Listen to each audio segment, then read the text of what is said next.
Picture this. A South Korea where the laughter of children is a fading echo. Where entire cities stand frozen in time, abandoned, and where the vibrant heartbeat of K-pop, K-dramas, and kimchi fades into a distant memory. This isn't the opening scene of a dystopian movie, it's the future staring South Korea in the face. A future shaped by a demographic crisis so severe it threatens to unravel the nation's very fabric. By 2060, the South Korea we know and love may no longer exist. Its population, economy, society, culture, and even its military strength are on the brink of collapse. All because of a fertility crisis unlike anything the world has ever seen.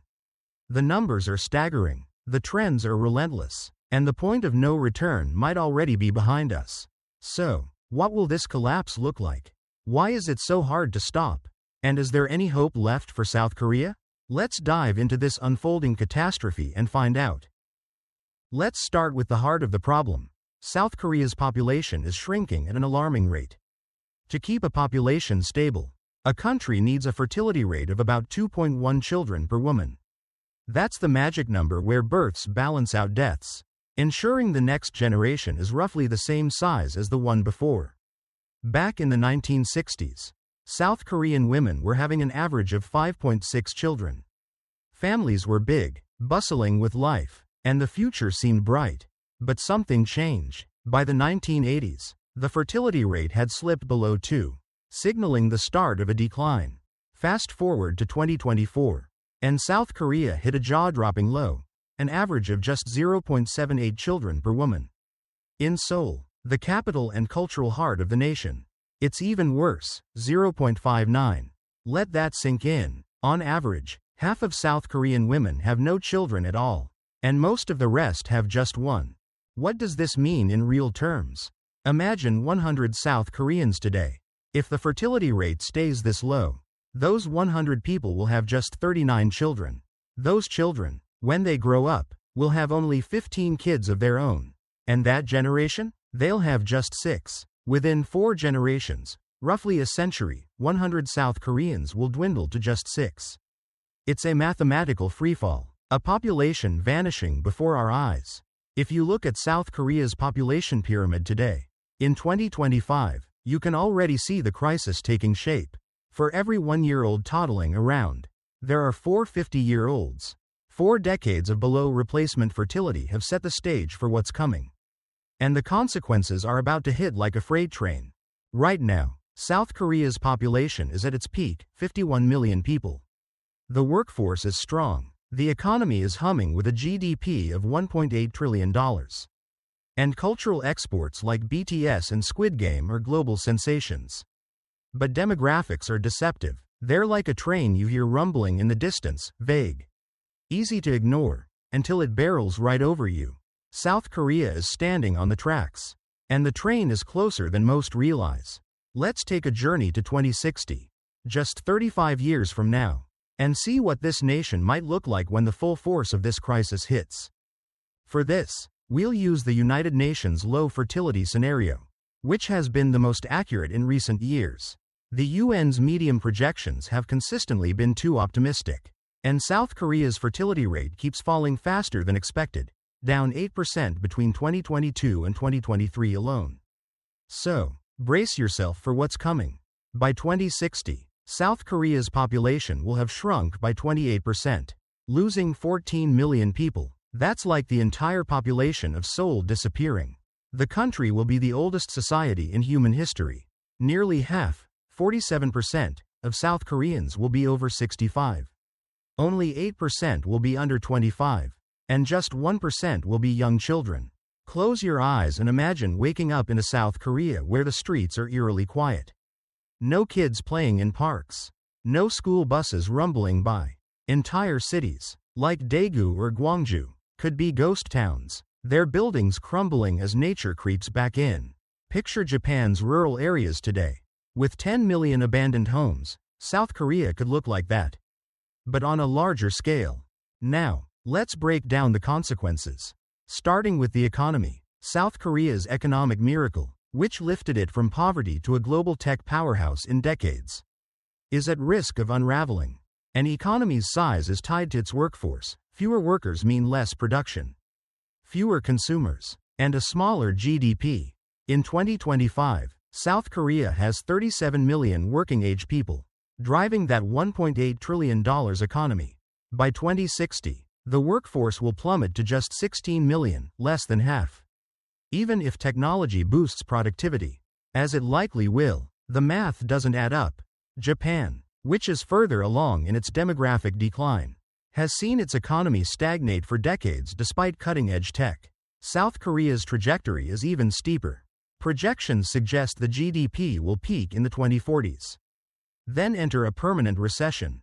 Some optimistic models push this to 2050, but they rely on unrealistic assumptions about fertility recovery. The pension system is another ticking time bomb. South Korea's national pension service, currently worth $750 billion, is one of the largest in the world, but it's projected to stop growing in the 2040s and be completely depleted by 2055. In 2060, pensions will rely entirely on taxes from a shrinking workforce. For a pension system to function, you need at least 2 to 3 workers per retiree. By 2060, even if every person over 15 works, South Korea will have less than 1 worker per retiree. The elderly, already facing poverty rates of 40% in 2025, will be hit hardest. Many will be forced to work into their 70s or 80s. But jobs may be scarce in a shrinking economy. Imagine elderly South Koreans, like 78-year-old Kim Young-suk, who cleans offices in Seoul to survive because her pension isn't enough. In 2060, her story could be the norm, not the exception. The economic fallout will ripple into public services. With tax revenues collapsing, the government will struggle to fund hospitals, schools, or infrastructure. Rural areas, already losing population, will be abandoned as people flock to Seoul or Busan. In 2024, the small city of Yeongdeok saw its population drop by 15% in a decade, with schools closing due to lack of students. By 2060, this could be the fate of entire regions. Innovation, a cornerstone of South Korea's economy, will also suffer. Young and middle-aged adults drive breakthroughs in science and tech. Think of Samsung's chip innovations or LG's OLED screens. But with only 5 million people aged 25 to 45 in 2060, down from 17 million in 2000, the creative engine will sputter. Now, let's talk about society and culture, because this is where the crisis cuts deepest. South Korea's global influence, its K-pop anthems, its Oscar-winning films like Parasite, its spicy tteokbokki stalls, stems from its vibrant youth. In 2000, 17 million people aged 25 to 45, or 36% of the population, fueled this cultural explosion. By 2060, that group will shrink to 5 million, just 15% of the population. Cultural traditions are already struggling. Take Hanbok, the traditional Korean dress. In 2024, only 300 artisans remained skilled in its intricate craftsmanship, and most were over 60, with few apprentices willing to take up the trade.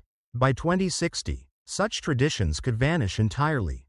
Socially, South Korea is staring down a loneliness epidemic. Even today, in 2025, 22% of South Koreans live alone, and 18% say they have no close friends or family. By 2060, 45% of those over 70 will have no siblings, and 25% will have no children. Young adults, making up just 6% of the population, will grow up in a world with few peers. Imagine being a 25-year-old in 2060, living in a small apartment in Seoul, with no siblings, few friends, and parents who are elderly or gone. Universities like Korea University, already facing enrollment drops of 12% in 2024, may shutter campuses. Rural schools will close entirely. Think of Japan's 8,000 abandoned schools today. A preview of South Korea's future. What will it feel like to grow up in this world? Youth culture, once defined by trendy cafes and K-pop fandoms, will struggle to survive. Young people will face grim job prospects in a recessed economy, with many choosing to emigrate. In 2023, 20,000 South Koreans left for countries like Canada and Australia, seeking better opportunities. By 2060, this brain drain could accelerate, hollowing out the nation further. Politics will shift. 2. As an elderly majority prioritizes pensions over schools or innovation, rural areas will become ghost towns, reclaimed by forests, much like Japan's Aomori Prefecture, where villages are now overgrown ruins. Then there's the military. South Korea and North Korea remain technically at war, with tensions flaring as recently as 2024 over drone incursions. Today, 5% of combat-age men serve 18 months of mandatory military duty, maintaining a robust defense. By 2060, keeping the same troop levels would require 16% of young men. An impossible burden on a tiny youth population. Budget cuts, driven by economic decline, could weaken the military, leaving South Korea vulnerable at a time when North Korea's intentions remain unpredictable. So, why is this crisis so hard to reverse? The demographic freight train, once it gains speed, is nearly unstoppable, even if South Korea's fertility rate magically tripled to 2.1 tomorrow. The population pyramid would remain inverted for decades. By 2060, there would still be only 1.4 workers per retiree. The damage is done. Too few young people exist to quickly rebuild the population. But it's not just numbers. South Korea's culture and economy actively discourage family life. The nation's rapid rise from poverty to prosperity in the 20th century created a hyper-competitive, workaholic society. The legal workweek is 52 hours. But many employees, like Park Ji-hoon, a 32-year-old office worker in Seoul, regularly clock 70 hours with unpaid overtime. A 2023 government proposal to raise the legal limit to 69 hours sparked outrage but highlighted the norm. High living costs make matters worse. In Seoul, the average apartment costs $800, out of reach for most young couples. Education is another hurdle. Parents spend an average of $1,200 a month on private tutoring to secure spots at top universities like SKY, Seoul National. Korea, Yonsei. South Korea spends just 1.5% of GDP on family benefits, compared to 2.9% in France, where fertility rates are higher. Cultural norms add another layer. Only 5% of babies in 2023 were born to unmarried mothers. As marriage remains a social prerequisite for starting a family, women face a double burden: career demands and nearly all childcare responsibilities, with men contributing just 20% of household duties, the lowest among developed nations. Men, meanwhile, are pressured to be breadwinners in an economy where wages lag behind costs. These factors create a perfect storm. Starting a family feels like an impossible choice for many young South Koreans, who see it as a path to financial and emotional strain. The result? Most are opting out. In a 2024 survey, 65% of women aged 25 to 34 said they had no plans to have children, citing cost and work-life balance. Is there any hope? There's a faint glimmer. In 2024, births rose by 4%, the first increase in 9 years. But sustaining this requires seismic change. Look at Sweden, where fertility rates hover near 1.8 thanks to generous parental leave, subsidized childcare, and affordable housing. South Korea could adopt similar policies: longer maternity leave, tax breaks for families, or caps on tutoring costs. Cultural shifts are harder but critical. Men must share childcare equally, and workplaces must prioritize work-life balance. Without these changes, the 2024 uptick will be a fleeting anomaly. South Korea's crisis is a warning for the world. China's fertility rate is 1.1, Japan's 1.3, Germany's 1.4, the US and UK both at 1.6. After 4 generations, a 1.6 rate means 60% fewer people. 1.2 means 87% fewer.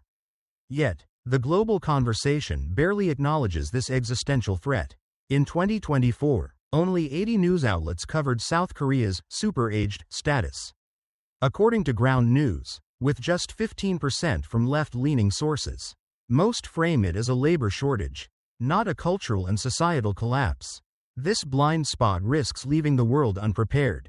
The demographic freight train is hurtling toward us, and South Korea is the canary in the coal mine. By 2060, its streets may be silent, its economy in ruins, its culture a shadow of its former self. But it's not too late. Bold policies, cultural shifts, and a global wake-up call could slow the train. The question is, will South Korea and the world act before it's too late? To stay ahead of stories like this, platforms like Ground News are invaluable. They gather global coverage, letting you compare perspectives and spot underreported issues. Their blind spot feed highlights stories, like South Korea's aging crisis, that slip through the cracks. For example, a 2024 report from Slovenia suggested immigration as a solution for Europe's aging problem. While South Korea and Japan avoid that approach.